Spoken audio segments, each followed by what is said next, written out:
They go all around the world. They just race each other, and everyone watches, and they pull out their champagne and caviar, and it becomes a thing.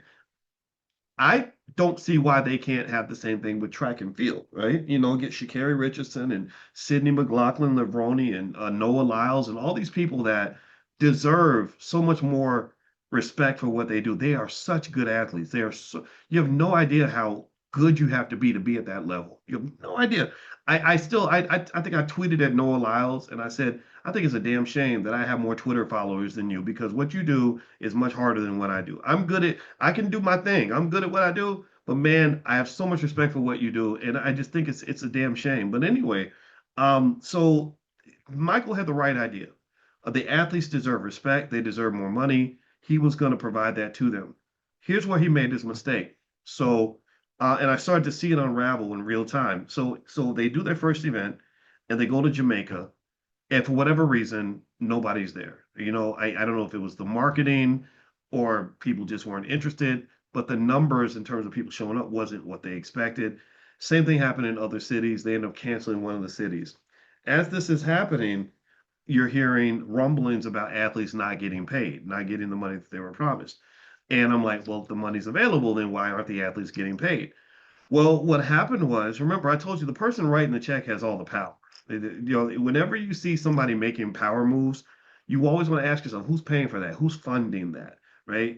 Some people just get on Instagram, they're showing off all this fancy stuff they have, but that may not be their stuff, right? Like, how did you get that? Like you're in this hotel room in Dubai. Why aren't you showing the guy that you flew to Dubai with, right? Like, because he's the one that's probably funding that because you ain't working, you twerking, right? But seriously though, in all seriousness, it's one of these things where he who has the gold makes the rules. So I was wondering to myself, who's funding this? Is it major banks, corporations? Like, who are their partners that are taking the brunt of this, and why are the athletes not getting paid? Well, it turns out that Michael Johnson's financial backers didn't have binding commitments, from what I understand. That the biggest backers who promised the most money were not, I think they signed a term sheet, which wasn't the same as a legally binding commitment to fund this thing, right? Like so what happened was that they weren't taking a lot of the risk.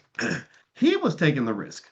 He was putting his good name on the line, making a promise that he was unfortunately unable to keep. And when the backers saw that the events were not getting the attention that they deserved, they were like, "Oh, I'm not dumping money into this."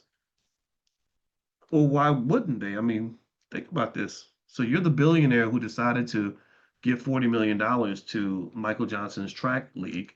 You see that it's a failing experiment. You don't have to put the money out there. Well, what's the number one rule of wealth? There's four steps in wealth accumulation, right? Figure out where the money is, financial consciousness, make a plan. Three, accumulation, accumulate the wealth. Fourth is the most important. John Trade knows, protect the money, protect the wealth. Like football, it don't matter if you get the ball. If you're going to fumble it every time, then you might as well not have the ball in the first place because you're simply reversing all the hard work you did in the beginning. So fumbling, not fumbling the bag, is the fourth and most important rule of wealth, and that's why generational wealth is so important. That's why generational wealth doesn't work in a lot of families, is because they work their whole lives and make all this money, and then 70% of all wealthy families lose all their wealth in one generation because they didn't put as much energy into protecting the bag as they put into securing the bag and or even grabbing the bag. You haven't really even secured it. Like in football, touching the ball ain't the same as securing the ball.